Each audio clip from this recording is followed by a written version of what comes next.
When you play the Game of Thrones, you Subscribe and like. or you die. There is no middle ground. Alright, hello YouTube, and welcome back to the Grease Comics YouTube channel. In today's video, we are going to be talking about all 5 of the Blackfyre Rebellions, how the rebellion started, what their significance is, and how that will inevitably affect the normal A Song of Ice and Fire story. And also, one question I have before we actually get into the video is, for you guys that know, in the first Blackfyre Rebellion, the main two candidates or people that were going for the throne was Daemon the First Blackfyre. He was kind of considered, I guess, the usurper, as he wasn't the one on the crown. He wasn't the one on the throne, and he wasn't a full Targaryen. He was a legitimized bastard of King Aegon IV. But do you think he was the one that should have been the rightful ruler, or do you think it should have been Daeron the Second Targaryen? And when we get further in this video, I'll talk about why people decide to support Daemon or even Daeron, but it's kind of built upon two different philosophies on what makes a good king. So, before we get into the video, if you guys like to like, subscribe, and comment, please do. It helps the channel grow. Or people that might like this content as well. And let's get into the video. So, the main idea here with the first Blackfyre Rebellion that sparks the rest of the other ones is Aegon IV legitimizes basically all of his bastards on his deathbed. This is a terrible move. It's something that is referenced with Catelyn when Robb is talking about legitimizing Jon. That is kind of her chief concern, and it's something we get referenced in the actual main series. So what ends up happening and why people think Daemon should have been the king is because he is given the sword Blackfyre. A lot of people think that this is his right to the throne. He is more of the warrior type. He is the one that should have been the king, right? Whereas Daeron was a bit more studious. He was kind of hanging out with the maesters and stuff like that. Another thing that's very important to note, and why a lot of people did end up supporting Daemon instead of Daeron, is that Daemon looked a lot like in a younger Aegon the Conqueror. He had the long silvery hair, he had the purple eyes of the Targaryens, and he was someone that was a great fighter. While I've talked about already is that Daeron wasn't that. Daeron was much more of a bookish, kind of learned man, not as much known for his military prowess. Also, during this time, something that helped gain Daemon some influence is that a lot of the kingdoms were not happy with how Dorne had been treated. At this point, Daeron had just brought Dorne into the Seven Kingdoms, and as a lot of people like myself see this as a very good thing, right?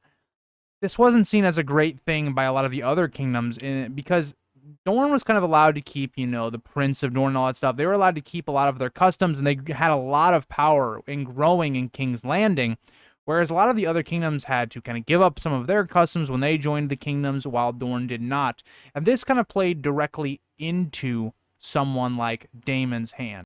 Now, what's really interesting is that when Daemon was actually going to pronounce that he was going to be a king, he was going to announce it and go into open rebellion against the crown, funny enough, it was too rashly that he was going to make this decision. It became very well known. And it is known that Brynden Rivers, and/or Bloodraven in the normal story, was the one that actually might have been the one that informed Daeron of this, and the rebellion almost died basically here, right? This is by the way, this is a complete month before Daemon actually did say he was going to rebel against the crown. So what ends up happening here is they try to imprison Daemon, but he actually ends up getting out of the castle with the help of the Master at Arms at the time in King's Landing.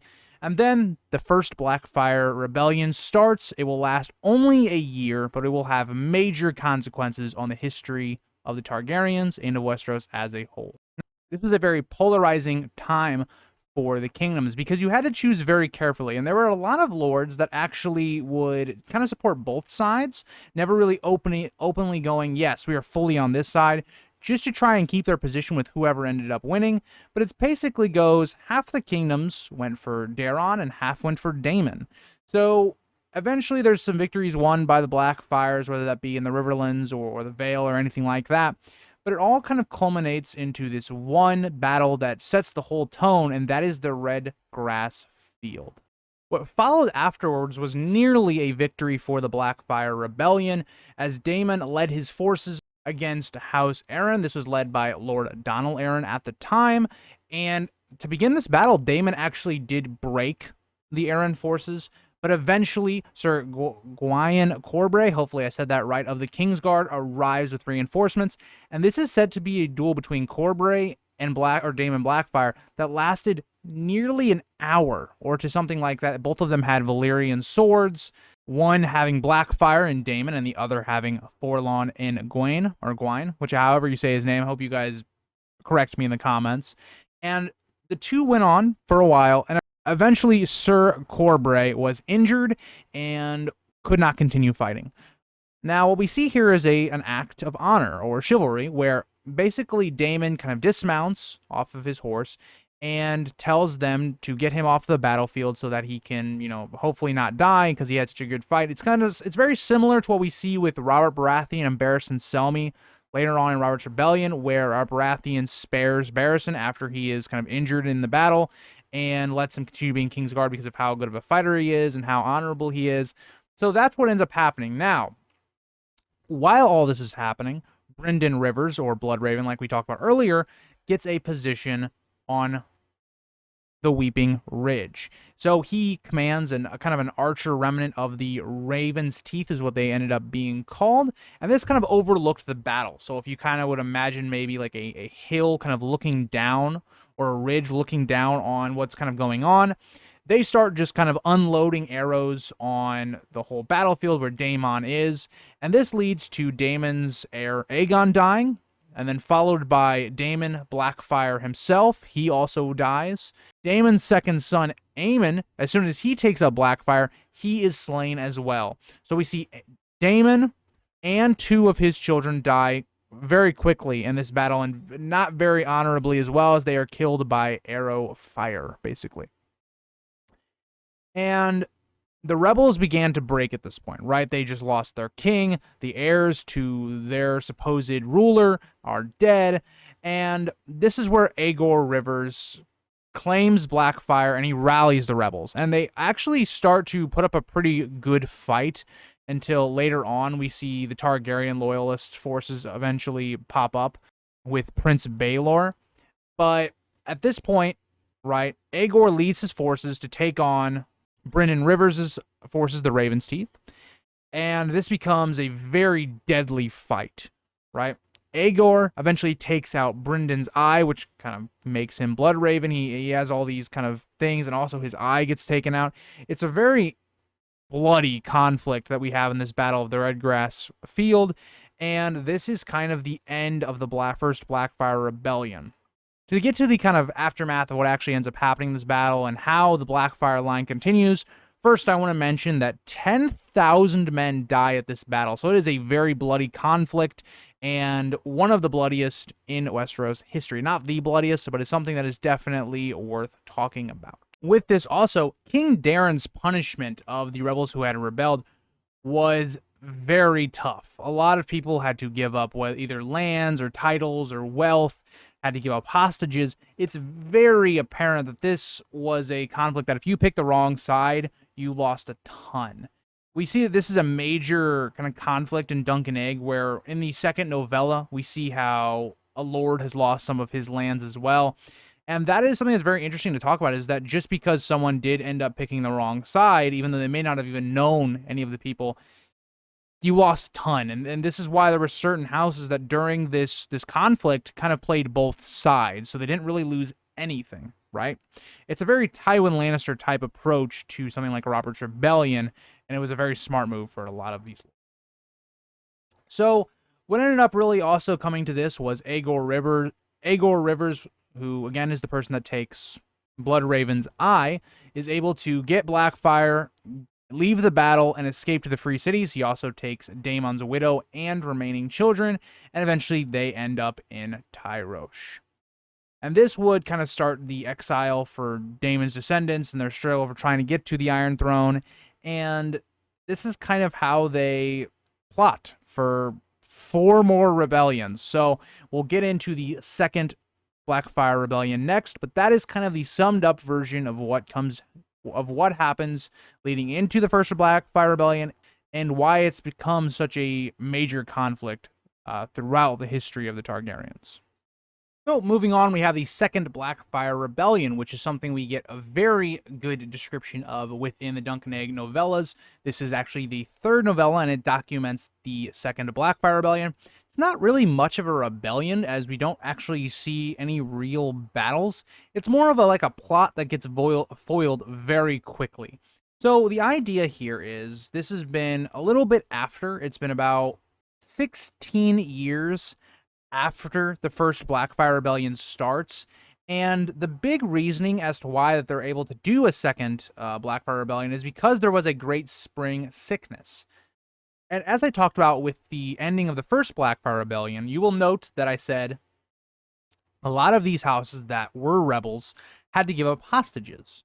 Now, this great spring sickness, that's a tough one to say in like a row, but actually killed off a lot of the hostages. So a lot of these lords that had been unfaithful to House Targaryen and went with the Blackfyres were actually able to sit here and plot again. So this results in this kind of fake tournament that is really used to bring about a lot of the supporters for the Blackfyres, and this kind of holds the secret identity of Daemon the Second Blackfyre, or Daemon Blackfyre the Second, whichever you want to say. He ends up being here, and this is supposed to be a tournament to kind of bring all of his supporters together for everyone to be able to plot and to kind of make him king. Now, what's interesting about this plot is that Aegor Rivers, who we know is the big like Blackfyre guy at this point after Daemon Blackfyre the First dies, is not actually here, and he doesn't actually support this at all. The Sword Blackfyre is not in the Second Blackfyre Rebellion at all. But this is kind of this tournament here to win a dragon egg, and it's a very big, like, it's a big fake, right? It's all supposed to be so Daemon wins, that he gets this dragon egg, and oh, look, he's the rightful king. It's one of those type situations, and this kind of all gets foiled because of Sir Duncan the Tall. Everything kind of goes amiss. This is supposed to be fixed. Duncan is not willing to do that and kind of goes against all of these ideas. And what ends up really happening here is that Brynden Rivers, again Bloodraven, figures out all of this, and he gets information that this is going on, and he marches about 5,000 infantry, plus the Raven's Teeth Archery Regiment, so it's about 300, and then also 500 knights, along with 3 of the Kingsguard, and basically stops the rebellion before it really even can build up any steam, right? So this, again, a very quick rebellion, because it really wasn't a rebellion. It was more like they didn't even get really past the plotting phase before it was already shut down. The lords that were involved here, notably Ambrose of Butterwell, only kept a tenth of his fortune, and his castle White Walls was forfeit to the Iron Throne. So this is actually where the tournament was. Later, the castle would be razed to the ground. Sir Tormund Heddle died at the hands of Sir Duncan the Tall, and Lord Gorman Peake was executed for his part in the rebellion. He was another one of the major people that were plotting and trying to raise Daemon Blackfyre the Second to being the king. So what ends up kind of resulting and concluding from this event is when Daemon realizes what's going on and that Bloodraven is here with an army, he kind of commands everybody to fight till their death, basically. They kind of laugh at him. He goes out there and is immediately captured, right? So he is then captured by Bloodraven, and he is held prisoner. Now, this was done to prevent Bittersteel, who, like I said, had refused to give Daemon the sword, Blackfyre, and did not take part in this rebellion, from crowning Daemon's younger brother, Haegon. So that is kind of the result of the Second Blackfyre Rebellion, and we'll also talk about what happens between the Second Blackfyre Rebellion and the Third Blackfyre Rebellion, because it is kind of important. What is very unfortunate for the Targaryens and Bloodraven as a whole is that Daemon actually dies a couple years into his captivity, which leads us to our third rebellion, which happens not too far after that. This happens, I believe, 7 years after, in 219 AC, Sir Aegor Rivers decides to actually crown Haegon the First Blackfyre. So again, what we just thought we could avoid by having Daemon be imprisoned happens again. So now Haegon the First Blackfyre, the fourth-born son of Daemon the First Blackfyre, is now crowned as the king. What follows is we actually do have a battle. We have a little bit of a rebellion in this one. We see that Aerys, who was the king at this point, was not really interested in the details of ruling. Aerys the First Targaryen, he didn't really do much in this actual rebellion to help, but this was kind of left to his younger brother Prince Maekar Targaryen, and his son Prince Aerion fought in the war as well, as did his son Prince Aegon. And this third Blackfyre Rebellion would again have us meeting with Aegor and Brynden, again having this final face-off again.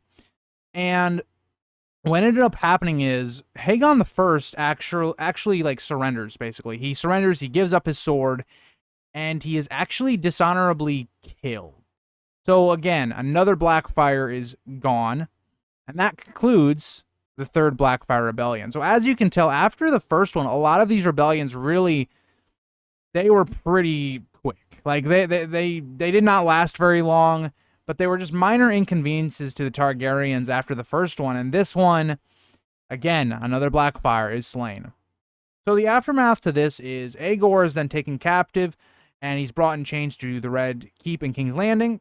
And the biggest blunder and mistake for the Targaryens at this time is, as I talked about with Aerys the First, he wasn't the best king, and he also just was not very fond of ruling.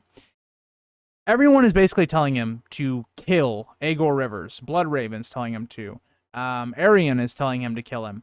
And he ends up sparing Bittersteel, or Aegor Rivers, and sends him to the Wall. And, of course, the rebels learning about what's going to happen, and the people that are still loyal to the Blackfyres and friends of the Blackfyres actually get him across the Narrow Sea once again, and he is freed and returns to the Golden Company, or the Sellsword Company he had founded, and he returns to Tyrosh. And again, before the year has even ended, he crowns Haegon, who again is the one that dies in the third Blackfyre Rebellion, or the one we're talking about now. He crowns his son, Daemon. Thus, the Blackfyre plotting draws further on. So that will lead us into the fourth Blackfyre Rebellion, and also I did take a little bit of a break, so that is why my clothes look a little different for you guys that like to notice those things. But getting into the fourth Blackfyre Rebellion, as I had said, Haekon the First Blackfyre's eldest son, Daemon the Third Blackfyre, is named and or crowned as the king by Bittersteel, or Aegor Rivers, and this would really start in kind of 230 AC. Now, Aegon V is now the king in Westeros. Now, this is the Aegon, or Egg, we get in the Duncan Egg novellas. He has now come into power. Now, Daemon's uncle, so this is Haegon's younger brother, right? So, Daemon III's father, Haegon, and then Haegon's younger brother, Aenys Blackfyre, tried to make his claim during the Great Council of 233 AC. And for you guys that know a lot of the Bloodraven history, what ends up happening here is Bloodraven basically arrests him and kills him. So that ends Aenys Blackfyre. But like I said, Aenys Blackfyre was not the person that was actually crowned by Bittersteel. It was Daemon III. But because of this event, it hardens kind of the resolve for the Blackfyres, and this finally leads Daemon to finally make the crossing back to Westeros. Now, Daemon would lead his forces across the Narrow Sea and land at Massey's Hook. Now, what's very different from past rebellions is that the Blackfyres always seemed like they had some sort of backing, right? Whenever we saw any of these rebellions, there was at least, certain houses that looked to try and support the Blackfyres. This wasn't as much of the case for the fourth Blackfyre Rebellion. Aegon V was actually pretty popular with a lot of the people. Now, it was more of the rich, noble lords and stuff like that he wasn't very popular with. But even at this point, Aegon V had a lot of support against the Blackfyre Rebellion. Aegon led his three sons, Duncan, Jaehaerys, and Daeron, to face them, and this would eventually lead to the defeat of the Blackfyres. The rebellion ends when Sir Duncan the Tall of the Kingsguard slays Daeron III, thus ending the fourth Blackfyre Rebellion. A common theme, though, is that Bittersteel once again escapes and flees back to Essos. funny enough, just a little fun fact to throw in here as well. Sir Tion Lannister, the second son and heir of Lord Gerald Lannister, actually dies during the battle, and his younger brother Tytos Lannister becomes the new heir to Casterly Rock. So for you guys that don't know, Tytos Lannister is actually Tywin's father. So because of this rebellion, that is why Tytos Lannister comes into power later on. So the aftermath of this is that eventually Aegor Rivers, or Bittersteel, does emerge in the Disputed Lands a few years after the rebellion. He's kind of fighting with his sellswords, and he actually does die. So you would think, right, with Bittersteel's death, this would kind of mark the end of the Blackfyre Rebellions, but it doesn't. The Blackfyre cause kind of remains till about 260 AC when we see the War of the Ninepenny Kings, which will be our last little war that we're going to talk about until we see kind of the end of the Blackfyre line. Supposedly, we'll talk a little bit about the current story and my own guesses as to what's going to come of the Blackfyre line. But let's move on to the War of the Ninepenny Kings. So the War of the Ninepenny Kings comes about because we have a band of 9. So this is a group of merchants, mercenaries, and pirates from the Free Cities, and they eventually conquer the Stepstones. So we see that if we look at House of the Dragon, for instance, or if you even look at Fire and Blood, the Stepstones is a very vital part to trading routes. And it's something that there is a lot of war going on leading up to the Dance of the Dragons, and even kind of comes into play during the Dance of the Dragons. This kind of conflict comes up again on the Stepstones. And the whole idea here is that after the Band of 9 had captured the Stepstones, they actually were set to conquer the Seven Kingdoms. They were going to set up the Blackfyre pretender, Meleys the first Blackfyre, to be the one that would end up ruling the Iron Throne with the support of the Free Cities. And that was kind of the original plan, right? So Jaehaerys II, who was the king during this time, kind of figures this out and sends an army to root this out. So this would lead us to the actual battle of the War of the Ninepenny Kings, and this was actually a kind of a year-long conquest. It realistically kind of starts around 260 AC when the Targaryen host landed there in the Stepstones, but it goes on for majority of the year. Now, this is what I think is very interesting about the War of the Ninepenny Kings, and it's a very, very underrated and not talked about topic, is that this is really where the events of Game of Thrones and the Robert's Rebellion start to sprout. A lot of characters meet each other. A lot of things are built upon in this war. So let's go ahead and talk about what happens and who is actually sent to fight in the Stepstones. So the main force, right, is led by Ormond Baratheon. He is to lead the forces of the Targaryen army. Jaehaerys II wanted to go himself, but Ormond said, no, I'm just going to go. I'll lead it. And all that. So, also, there was about 100 longships led by Quellin Greyjoy. So you can't say the Greyjoys never did anything good for the realm, because they supplied the ships during this point. Also, Lord Titus Lannister, who was in control of the Lannister forces, also sent about 1,000 knights and 10,000 men at arms from the Westerlands under the leadership of his younger brother, Sir Jason Lannister. Also, House Martell sent spears as well. So this was kind of I would say a lot of Westeros was united in this conflict. Of course, we don't see really the North at all in this conflict. We see a little bit of the Riverlands, as we'll talk about a little bit later with someone like Brynden Tully. But it seemed mostly like a Lannister, Dornish, Greyjoy, Targaryen loyalist type of force, right? So, let's move on. So, the Targaryen force lands on 260 AC, like I said a little bit earlier.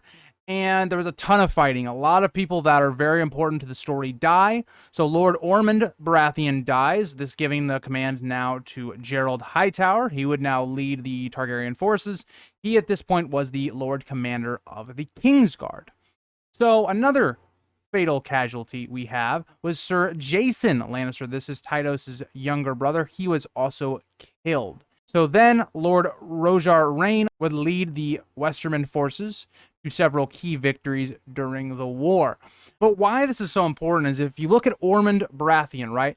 This is now where Steffan, right, becomes the new person in charge of the Baratheons. We see another Lannister killed.